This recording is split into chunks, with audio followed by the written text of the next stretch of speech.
siempre, muchas gracias a la Fundación del Colegio de Médicos por apoyar el proyecto de la Casa del Cerebro desde sus inicios.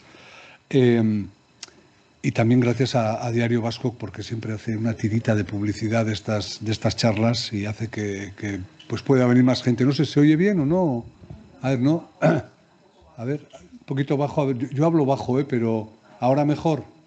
Ahora mejor, ¿no? Bueno, vale, pues hoy efectivamente, como resumía... A ver, un minuto... Como resumía Eli, vamos a hablar un poco de... Este es el índice para hoy. De las amenazas y la vulnerabilidad del cerebro en diferentes etapas de la vida. Hablaremos primero de la infancia y del maltrato infantil. Hablaremos de la adolescencia y cómo las redes sociales están afectando mucho a la salud mental y al cerebro de los adolescentes. Hablaremos de algo que nos pasa a todas las edades, que son el cómo tomamos decisiones en base a que tenemos una serie de sesgos y un ruido en el ambiente que nos hace pues, tomar decisiones de manera muchas veces erróneas. Y por último, el cerebro envejecido, que es otro gran reto demográfico, personal, pero también para toda la sociedad. Mañana, y me van a permitir que haga un poco de publicidad, en la Casa del Cerebro se va a presentar este libro, Traumaterapia Sistémica. Es un libro escrito por psiquiatras, psicólogos, que tratan sobre todo a niños que sufren maltrato. Entonces el tratado es una obra monumental de un montón de capítulos y de páginas, pero eso, que a una persona que trata con adultos, el ver que puede haber niños sufriendo las consecuencias de estas situaciones, pues realmente se le hace un poco... es muy impactante. Entonces, una imagen, una diapositiva de ese libro es precisamente esta de aquí, ¿no? Lo que son los buenos tratos a la infancia y la resiliencia infantil tiene que ver con los recursos comunitarios, tiene que ver con las competencias parentales, tiene que ver con los contextos adversos y con las necesidades infantiles.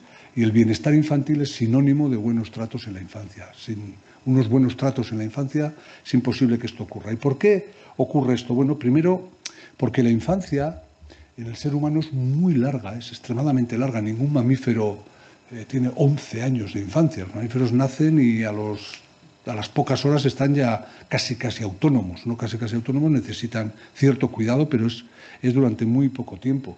De hecho, es tan larga que en los humanos se inventó la adolescencia para alargarla todavía más. Esto no existe en los mamíferos, ¿no? Bueno, en esta época, que va desde los 0 hasta los 11 años más o menos, hay un desarrollo anatómico y funcional impresionante del cerebro. Se suele decir que son como esponjas, ¿no? Que absorben todo, que aprenden todo. A los 6 años, el cerebro ya ha adquirido el 95% de su peso y consume el máximo de energía. Se puede consumir, que viene a ser el 20% de la energía que consume todo el organismo. Algo tan pequeñito como el cerebro, que apenas es 1,4 kilos, pues consume nuestro 20% de energía.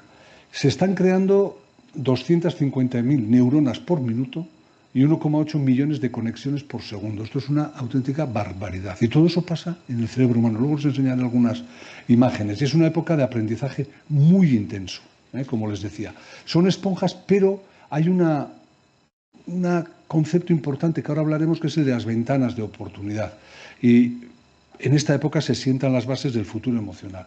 Fíjense cómo es el cerebro, las neuronas que hay, cada célula de esta sería una neurona, que hay en el momento del nacimiento muy poquitas, a los 15 meses, y hay miles de millones de neuronas, a los 2-3 años igual, miles de millones de neuronas. Pero el mensaje más importante es el que está aquí abajo, es decir, una neurona en estado natural tiene una serie de conexiones aquí abajo, las conexiones que serían un poco lo que se ve aquí, esta especie de final de las neuronas, es como las ramas de un árbol, que son X, las que correspondan, las que sean.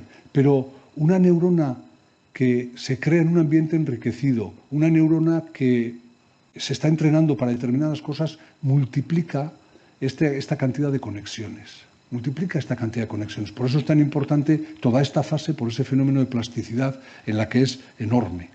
Pero esta capacidad no es igual en todos los momentos de la vida. Es decir, la madre naturaleza, que es muy sabia, ha encontrado una solución para el desarrollo del cerebro. Es decir, nosotros tenemos un genoma y el genoma es el conjunto de genes que tenemos, es igual en todas las células del organismo, etc. Entonces, es un libro de recetas, en el fondo, porque a partir de las instrucciones que marcan los genes se desarrolla el organismo completo. Un cerebro, un hígado, un riñón, etc. Todo eso está contenido en un recetario que es el genoma.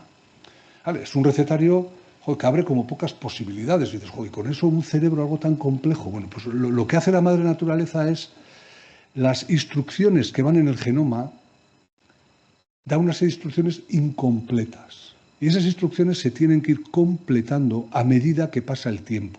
¿Y cómo se completa?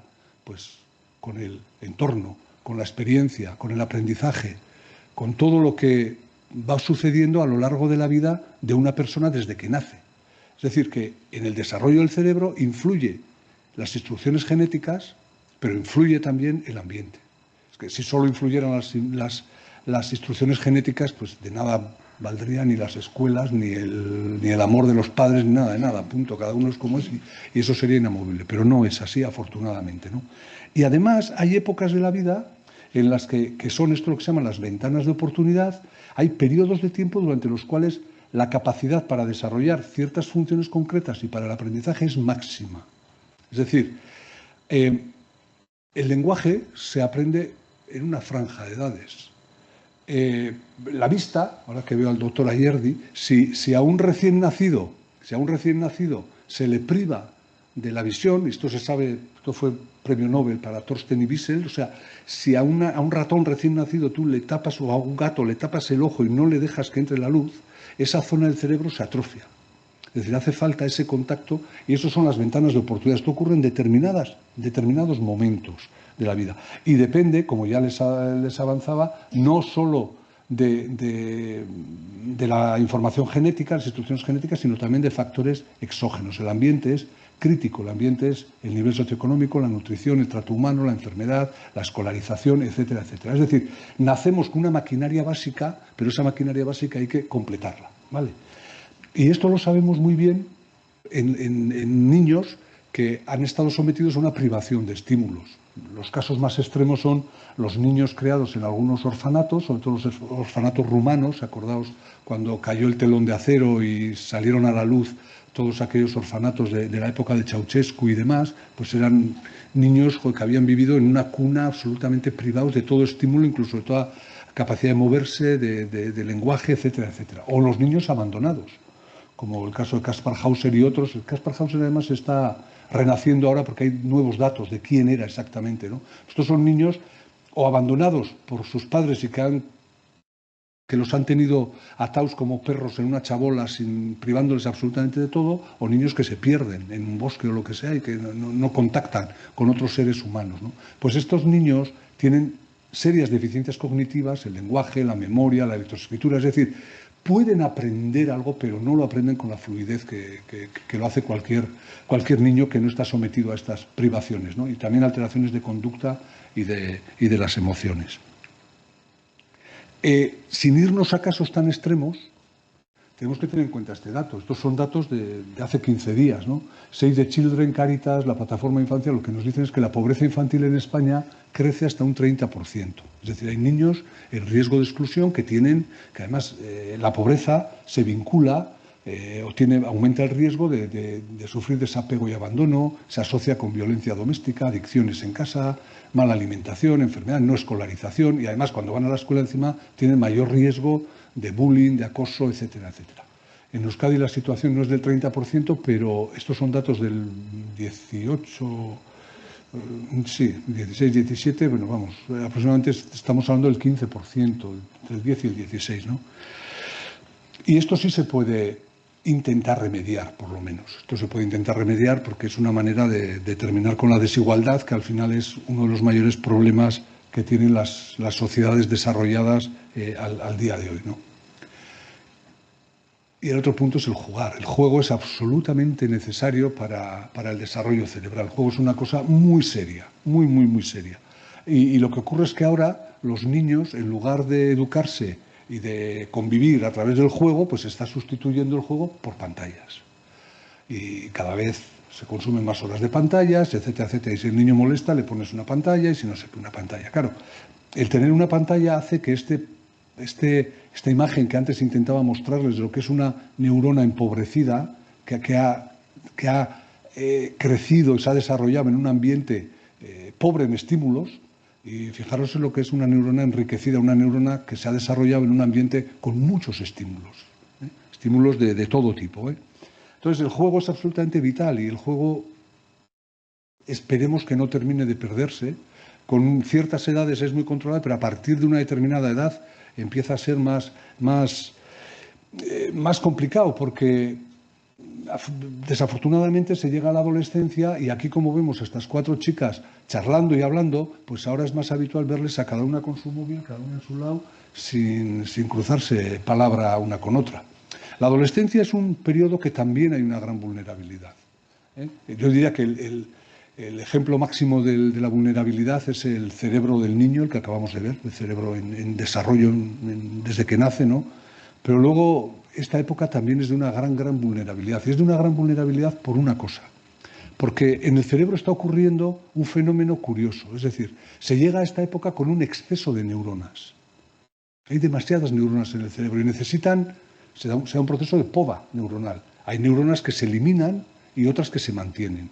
Se mantienen sobre todo aquellas neuronas que están implicadas en redes neuronales que se han desarrollado más porque se dedican a actividades que se están utilizando más o que se están estimulando más. Es decir, si un niño desde pequeño aprende a tocar el piano, las neuronas que están implicadas en redes cerebrales que tienen que ver con tocar el piano, pues tienen un desarrollo más intenso que las que tienen que ver con jugar al fútbol. Es decir, que esto sí que sigue el darwinismo neuronal, el úsalo o piérdelo. Pero se da una especialización. Y además quedan menos neuronas, pero lo que envuelve a las neuronas, una neurona tiene una prolongación, lo que han visto ahí tiene prolongaciones, y esas prolongaciones se rodean de una sustancia que se llama la mielina. Es como, imagínense un cable como los que ven aquí, ¿no?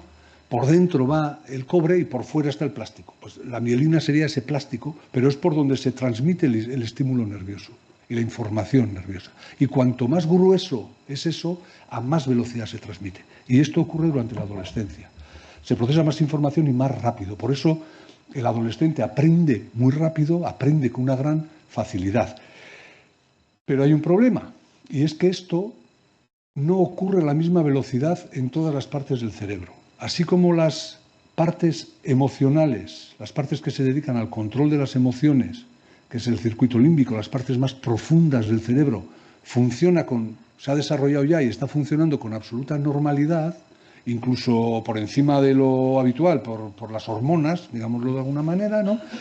Resulta que lo que controla la actividad de estos circuitos, que es las áreas que están en la parte anterior del cerebro, de la corteza cerebral, no está maduro todavía. Y entonces no hay tanto control del fiscal general del Estado, que es esta parte que tenemos aquí delante en el cerebro, que es lo que se llama el lóbulo de la civilización, es lo que nos hace más humanos, no controla esas emociones del todo. Con lo cual es fácil de entender cómo es un adolescente. Pues lleva la contraria a todo, no puede controlar los impulsos, mucho más impulsivo, le gustan más explorar cosas nuevas, etcétera, etcétera. Y esto se explica por este desajuste que hay en el desarrollo de estas diferentes partes del cerebro. Las partes emocionales están desarrolladas, pero las partes más reflexivas, más racionales, que controlan esos impulsos, no están tan desarrolladas. Esto se pasa con el tiempo, la adolescencia se cura con el tiempo.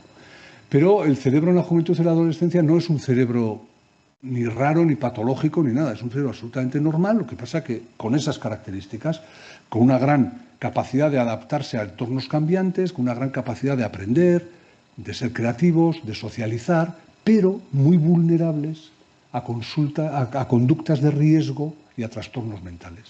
La esquizofrenia muchas veces debuta en esta edad y conductas de riesgo fundamentalmente las adicciones, que también ocurren a estas edades fundamentalmente.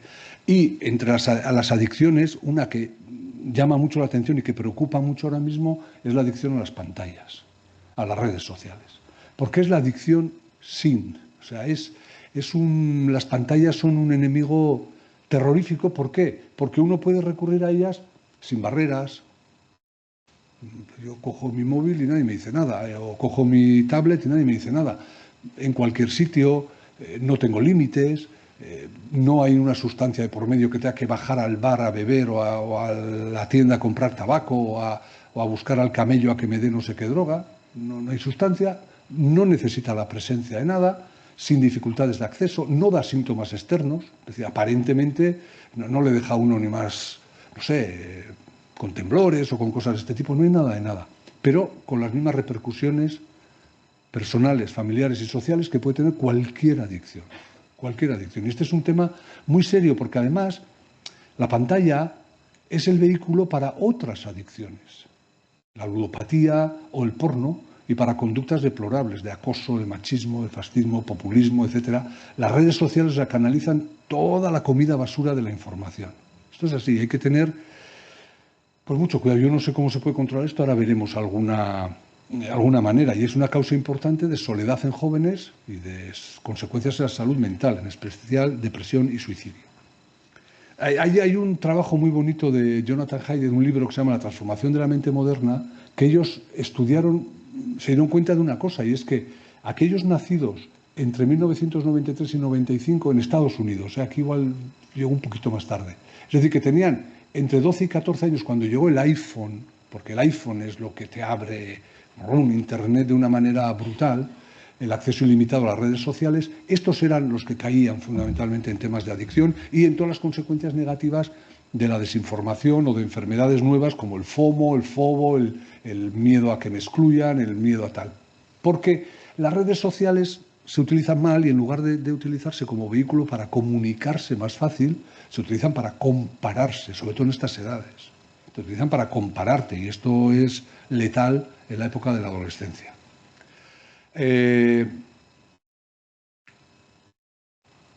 Por ejemplo, noticias de actualidad. Miles de alumnos de 10 colegios de Guipúzcoa reciben vídeos de contenido porno discriminatorio y fascista. Las agresiones sexuales en manada han crecido un 156 en los últimos 5 años. El 60% de los jóvenes han pensado en suicidarse, hay 750 consultas anuales y el 25% de los jóvenes toma antidepresivos. Claro, son números, joder, pues es preocupante, es preocupante. Y todo esto tiene que ver con el cerebro y tiene que ver con eso que decíamos, y esto lo saben los de Facebook y los de cualquier red social, lo saben, y lo saben desde hace muchos años. De hecho, muchos de los mejores psicólogos del mundo trabajan para ellos. Y Sam Parker decía que lo que buscaban era darte un chute de dopamina y explotar una vulnerabilidad de la psicología humana. Y concluía, solo Dios sabe lo que le está haciendo esto al cerebro de nuestros hijos. ¿Vale?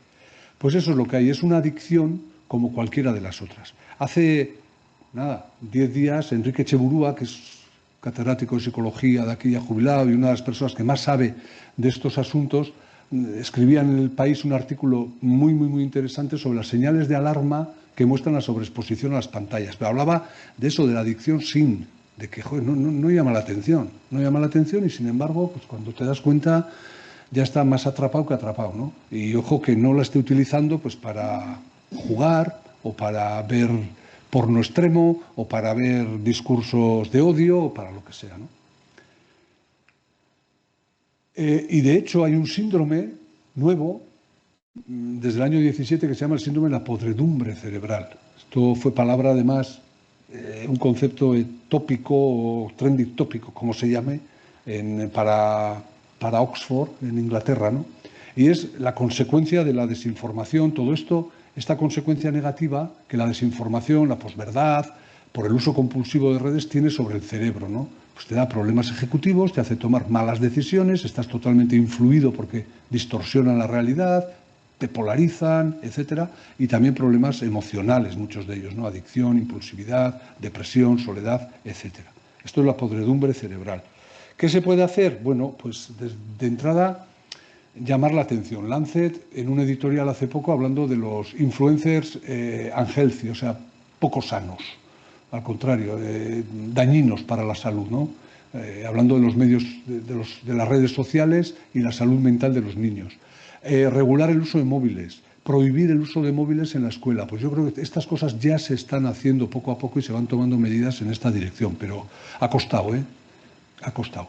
porque además ves, esto es de ayer. Ayer la Fundación Pau Gasol, que sabéis que su objetivo es luchar contra la obesidad, presentaba los datos del estudio PASOS, que es un estudio longitudinal de 3.800 niños, pero han seguido a 701 niños de entre 8 y 16 años durante 6 años, los han seguido.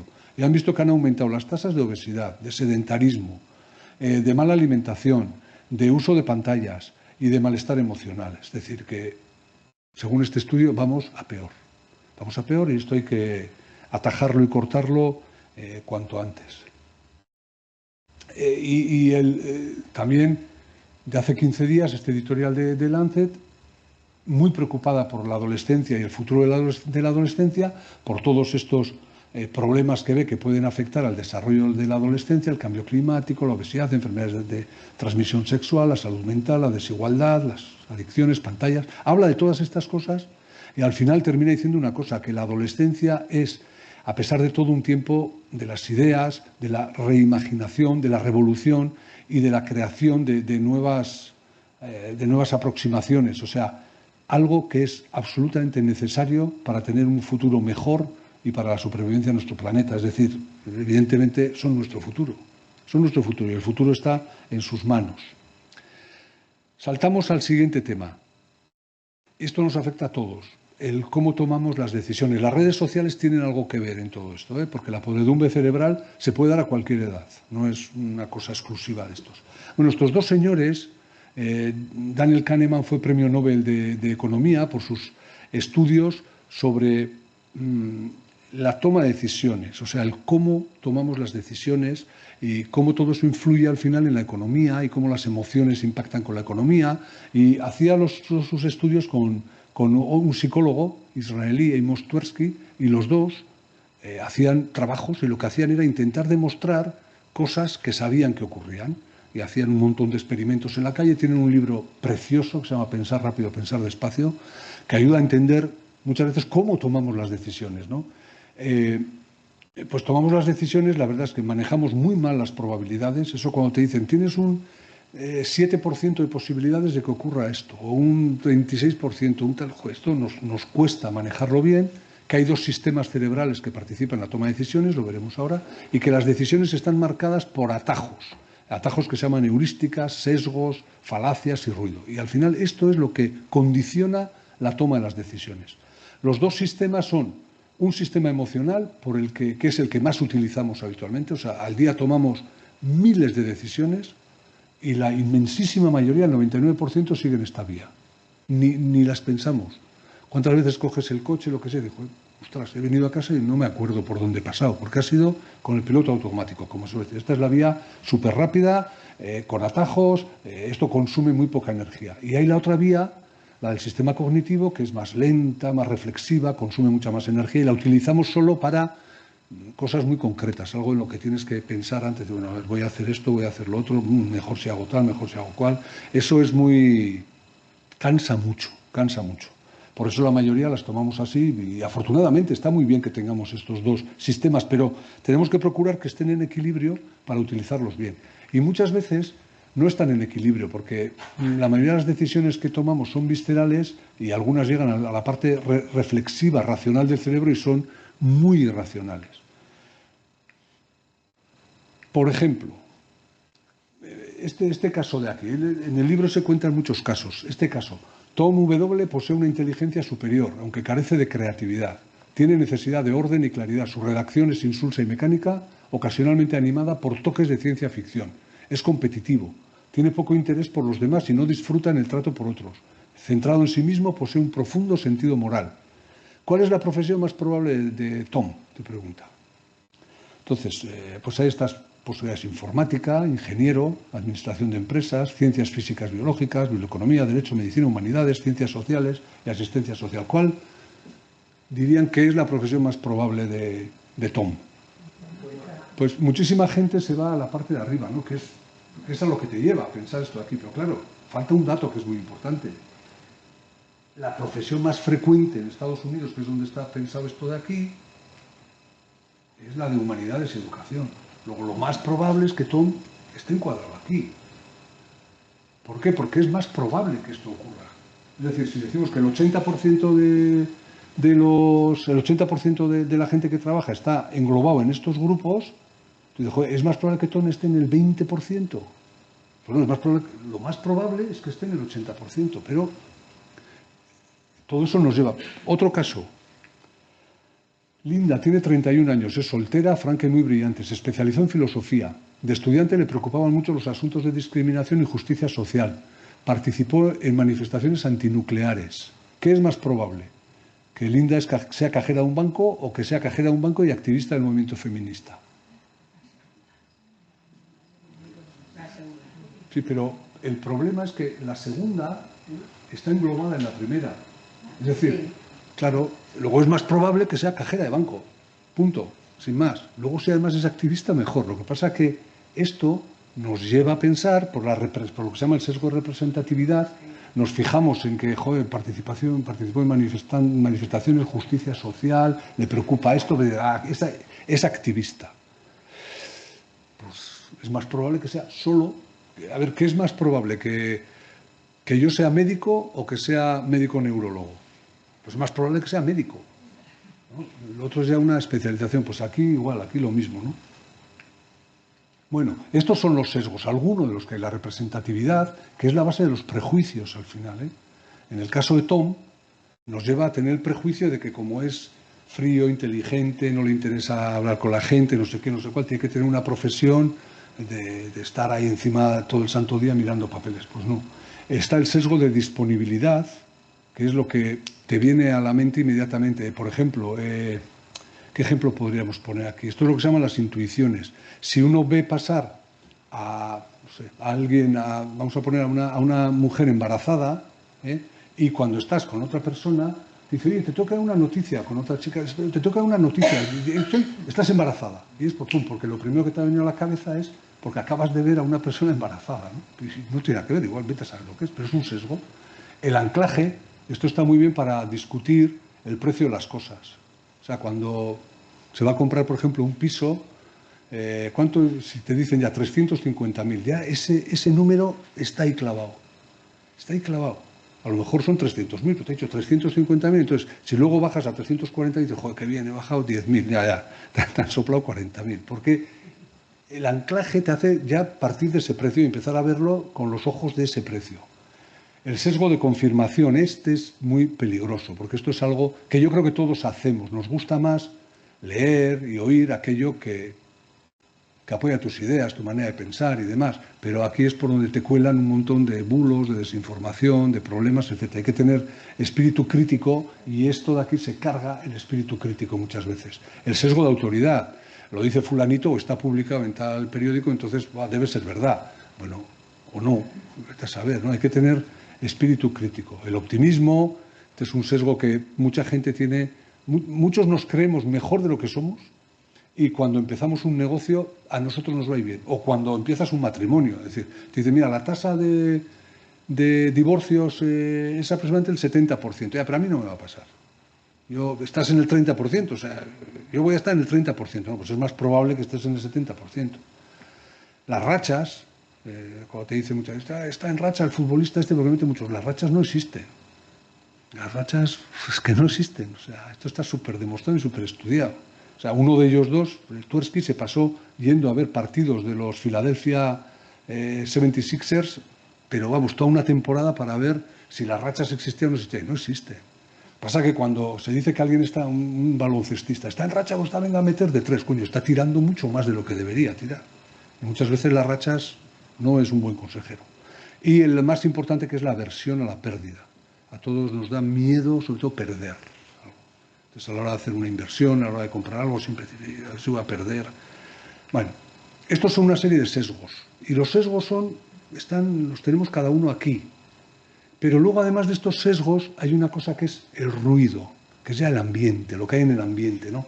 Y esto, la historia del juez Frankel en el año 73 está muy bien. Esto se basa en lo siguiente. Este juez estaba un poco mosca, porque decía, no puede ser que era sobre todo por refugiados, no sé de dónde eran, entonces era por refugiados, que a un refugiado se le dé el asilo porque está con el juez Pérez y a otro jubilado, a otro refugiado del mismo país, en las mismas condiciones, de la misma edad, el juez Pepito no le da el asilo. Tú dices, no puede ser, eso no puede ser. Pero esto ocurre y hay ruido en el ambiente y hay este ruido que muchas veces nos hace tomar decisiones diferentes. No puede ser que un juez dicte sentencias más benévolas si ha comido que antes de comer. No puede ser que un médico recete más fármacos analgésicos más potentes antes de comer que después de comer.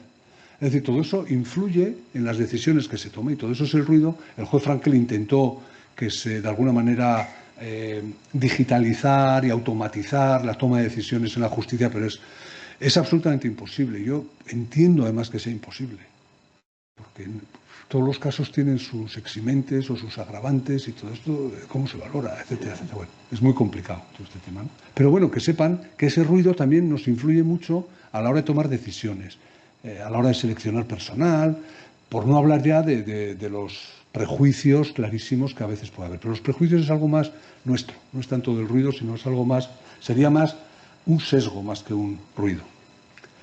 Vale, y aquí también hay podredumbre cerebral, o puede haberla, o sea que cuidadito con la desinformación. Y el último punto, el envejecimiento, el cerebro envejecido. Estos dos números, 74 y 22. 74 es la edad a la que se puede considerar a una persona ya anciana. Esto ha cambiado. A partir de 74 se puede decir que una persona es anciana. Hace poco parece que estaba en 70 y antes eran 65. Y 122 es el tope de la vida. Hay datos que hacen pensar, datos biológicos que hacen pensar que es prácticamente imposible vivir más allá de los 122, 125 años, vamos a decir, que es prácticamente imposible, por muchos avances que haya, etc. Entonces, esto está llevando a que se dicten políticas, porque realmente lo que está ocurriendo es que cada vez pues envejecemos más, cada vez vivimos más y cada vez hay más personas mayores. Y se están dictando políticas para el envejecimiento activo. Estamos en la década, además, del healthy aging, del envejecimiento activo, saludable, inteligente, adaptado a las posibilidades y expectativas de cada uno. Y me gustaría que fuese así. Digo, porque a veces cuando uno dice, el envejecimiento activo, pues hay que andar 20.000 pasos al día. Digo, mire, a mí con 5.000 ya me vale. Quiero decir que cada uno tiene sus límites, cada uno tiene sus expectativas y cada uno hace lo que se puede. En esto hay que hacer sudokus, pero ya, ¿cuántos? Yo hago 30 al día, pues bueno, otro hace 3. De lo que se trata es de ponerle mucho sentido común a esto y sobre todo, pues habrá alguien que haga más sudokus y ande menos, otro que ande más y haga menos sudokus, en fin, habrá de todo entonces, pero lo importante es cuidarse, lo importante es cuidarse, estar activo y cuidarse. Estos son datos de la ONU, expectativa de vida al nacer, esto es en el año de 2020-2025, o sea, ahora estaría más o menos en el azul, que es donde estaríamos nosotros, entre 85 y 90 años. Esta es la expectativa que tiene un niño que si naciera ahora, su expectativa de vida sería eso, entre los 85 y 90 años. En el año 2040-45, fíjense que cuanto más azul, mayor expectativa de vida. Cada vez hay más azul, sobre todo porque en África empieza a haber países donde es más azul y aquí los azules claritos son cada vez azules más oscuros en Occidente, en Estados Unidos, etc. Luego la expectativa de vida va aumentando. Segundo, el porcentaje de población por encima de los 65 años, que aquí está en los países occidentales entre un 25 o 30%, en el año 2040 va a ser de un 25, de un 35, 40% prácticamente en todo Occidente, y en África es el que se mantiene más atrás, pero ya el norte de África empieza a acercarse a 20, 25%. Y la natalidad, pues la imagen totalmente inversa, cayendo en picado sobre todo en los países occidentales y aumentando en los países africanos. Esto nos lleva, haciendo un cómputo global, pues que en el año 2100 más o menos la población total será parecida a la de ahora, tal vez 1.000 millones más, pero sobre todo a expensas del crecimiento que va a haber en África y del decrecimiento que va a haber en el sur de Asia, en el sudeste asiático y también en los países occidentales, ¿no? más o menos. Estas son las estimaciones que tiene la ONU. Pero lo que es cierto es que lo que sí va a cambiar es la distribución. La distribución. Y en lugar de ser una pirámide, que en el único sitio donde se va a mantener va a ser en África, pues acabará siendo un rectángulo. Y si, como decía el primer sociólogo, Auguste Comte, la demografía es el destino, pues estamos ante un reto. Y es que se venden más pañales para adultos que para niños en el mundo. Y esto es una realidad que está ahí. Y ante esta evidencia, pues los optimistas dicen, oh, esto es una oportunidad. La revolución de las canas, la silver economy, la gente mayor además tiene más recursos entre las pensiones, más lo que han ahorrado y todo eso. Aquí hay un negocio alrededor de todo esto de aquí, hay una economía, se puede generar una economía. Y es verdad. Los pesimistas hablan de desastre. Más enfermedad, más dependencia, más gasto social, más soledad, más quiebra del sistema, riesgo de quiebra del sistema, etcétera. Y los realistas, optimistas informados dicen, pues mira, estamos ante un reto. Vamos a intentar aprovechar la oportunidad intentando evitar el desastre. ¿Y qué se puede hacer? Bueno, lo primero que hay que decir es que en la Silver Economy el 56% del gasto social del planeta es europeo. O sea, la sociedad del bienestar fundamentalmente es europea. Y eso es un invento europeo y eso existe aquí. ¿Qué es la Silver Economy? Pues que hay muchas personas de más de 65 años con buena salud general, con actividad laboral todavía, con gran capacidad de consumo y con necesidades específicas. 600 millones de seniors, la capacidad de gasto de la tercera economía mundial, sin tener en cuenta el trabajo no remunerado que hacen, que supondría el 40% del PIB de España, según datos de la OCDE. Ese trabajo no remunerado es la casa, el cuidado de familiares, cuidado de los nietos, etcétera, etcétera. Y gastan más que los jóvenes, probablemente porque aquí se dé lo que se llama el efecto Mateo, es decir, que se da más a quien más tiene. Y esto es un fenómeno que está ahí y que con la juventud como está y los problemas que tiene, pues es algo que hay que mirarlo, analizarlo fríamente y ver si se puede buscar alguna solución antes de que el problema se agudice, ¿no? Vale, más o menos. ¿Por qué vivimos más? Lo cierto es que vivimos más. Bueno, la esperanza de vida aumenta 3 años por década, desde 1950, y aunque la longevidad parece tener límites en unos 120 años, cada vez hay más personas por encima de los 65 años. Esto es innegable, esta es la realidad. La causa, fundamentalmente, que ha mejorado la medicina. La medicina en el sentido amplio del término, previniendo, curando y paliando. Primero, la mortalidad infantil y las vacunas. Segundo, la salud pública. Cada vez nos cuidamos mejor y ahora daré una serie de datos que van en esa dirección. Los antibióticos y las enfermedades infecciosas, aunque ahora empieza a haber superbacterias que son un reto.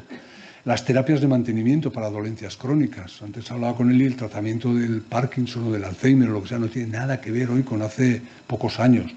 Las tecnologías diagnósticas y quirúrgicas. Ahora se opera. Yo recuerdo cuando yo era residente, una cirugía de cataratas, por ejemplo, era un ojo tapado durante no sé cuántos días y luego se operaba el otro y tapado durante otros cuantos días. Era así, y ahora... 3 meses equivalía un sujeto operado, se ponía unas gafas de 12 días y vivía en un mundo de gigantes. Fíjate. 3 meses costaba un poco habituarse. Y ahora vas una mañana y pim pam pum, en hora y media en casa. Es así. Entonces, todas estas cosas que han sido avances tremendos, la cirugía cardíaca, o sea, los trasplantes, todo esto es que está revolucionando todo y hace que vivamos más. Pero esto está llevando a un fenómeno curioso, y es que estamos empezando a ver este fenómeno, el de la mayor prevalencia, pero menor incidencia. Es decir, por ejemplo, este caso de los ictus es que es muy ilustrativo.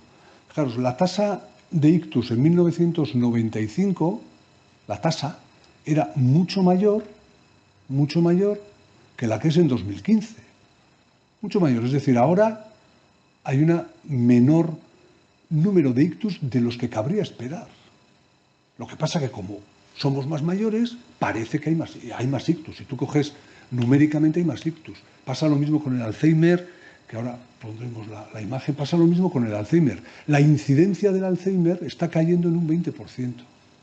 Desde hace 3 o 4 décadas, además, Pero la prevalencia es mayor, porque como cada vez somos más personas mayores, pues es más probable que haya alguien con Alzheimer alrededor.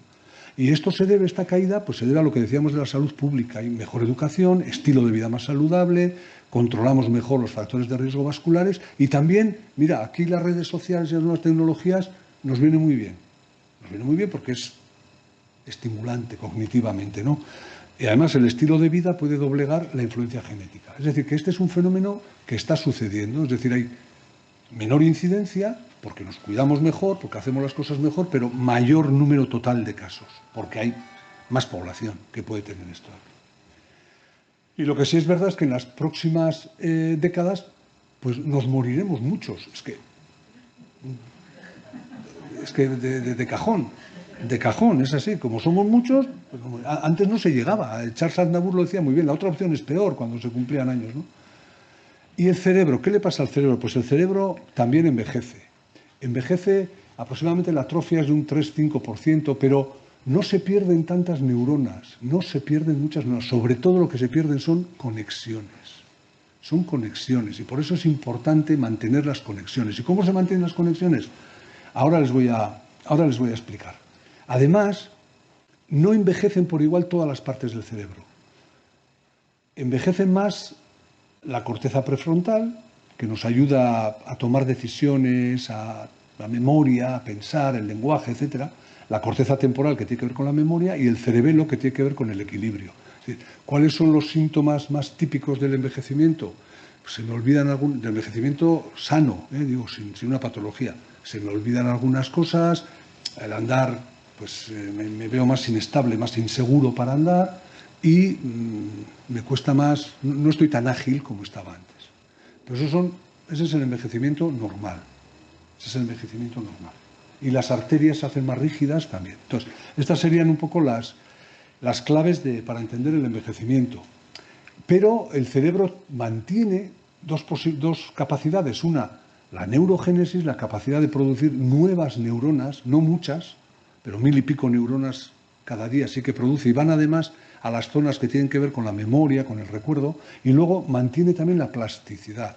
La plasticidad es la capacidad que tiene el cerebro de adaptarse a nuevas situaciones. Por ejemplo, cuando alguien tiene un ictus, por ejemplo, las neuronas de alrededor intentan realizar las funciones que se han perdido con el ictus. Intentan sustituir a las neuronas que se han dañado y hacer sus funciones, y de tal manera eso ayuda a la recuperación.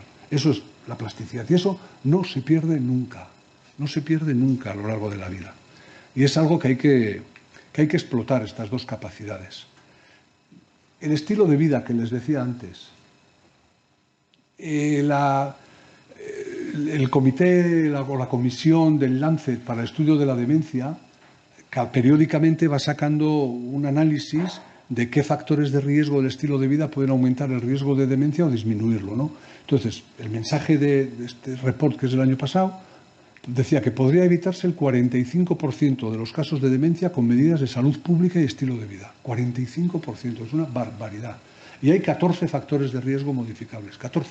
Y contra esos hay que luchar, y están aquí. Ejercicio físico, de 5 a 10.000, bueno, lo que sea, ejercicio físico, moverse.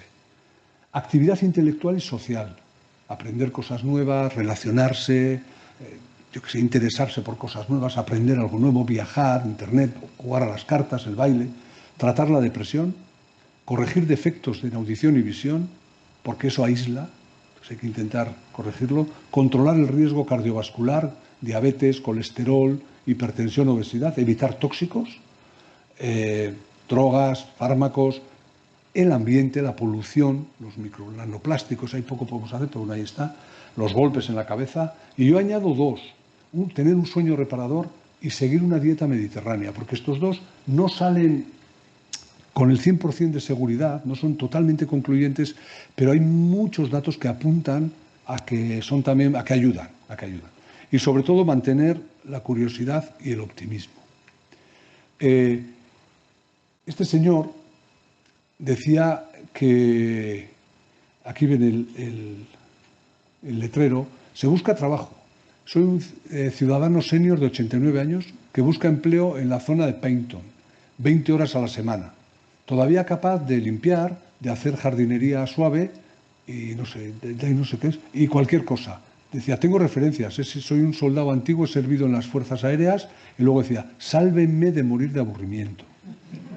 Es decir, que esa curiosidad, eso es absolutamente es el motor de todas las cosas. De hecho, Cajal decía que la vejez comienza cuando se pierde la curiosidad, entonces no hay que dejarse derrotar. Porque hay una cosa, el cerebro centenario. El número de centenarios desde los 80 ahora se ha multiplicado por 20 en España. Multiplicarse por 20. Esto es una barbaridad. Cuando digo que no pasaremos de los 125, pero que esa cantidad de personas en los 90, en los 100, en los 110, va a ser cada vez más frecuente. Que lo que se llama la vida a los 100 años, que la vida pasa de tener esas 3 etapas que nosotros hemos tenido de nacer, estudiar o formarnos, trabajar y jubilarnos, 3 etapas, ahora hay 5 o más. Quien nace ahora o los jóvenes de ahora se forman, luego, bueno, 2 o 3 años voy a ver por ahí a ver qué me gusta, luego voy a hacer no sé qué, luego ya con 30 y tantos ya me voy a comprometer, igual tengo familia. O sea, es una vida muy diferente y lo ven de manera muy diferente y esto hay que entenderlo. Yo también, si naciera ahora y viera, joder, voy a vivir 100 años, tú, ¿no? Y me voy a jubilar a los 85, ostras, no voy a empezar a trabajar a los 23. Bueno, en fin, que lo ven de otra manera y que también la vida a los 100 años tiene otros retos, entre el sistema de pensiones, la juventud, el empleo, la soledad, la desigualdad, la educación, la inmigración, el planeta, que hay que afrontar todos estos retos y hay que intentar superarlos. Y termino con esta frase de Edgar Morin. Es una persona, este es el fundador de lo que se llama una filosofía peculiar que es el pensamiento complejo. Es un francés que tiene libros muy bonitos que se leen muy fácil además. Y dice que el ser humano es un ser inestable y versátil que vive de contradicciones, capaz de lo mejor y de lo peor, que debe controlar constantemente sus pasiones con su razón y reavivar constantemente su razón con sus emociones. Y como decía él en la presentación, todo eso está aquí, todo eso está en el cerebro. Por eso tenemos que hacer lo posible para preservar nuestro capital cerebral, porque al fin y al cabo el capital cerebral es la base del capital humano, y el capital humano es la base del capital social, y el capital social es la base del capital económico y de todo. Entonces, pero todo empieza por el capital cerebral de cada uno, ¿no? Y esto era todo. Muchas gracias. Si hay alguna pregunta, pues encantado de responder.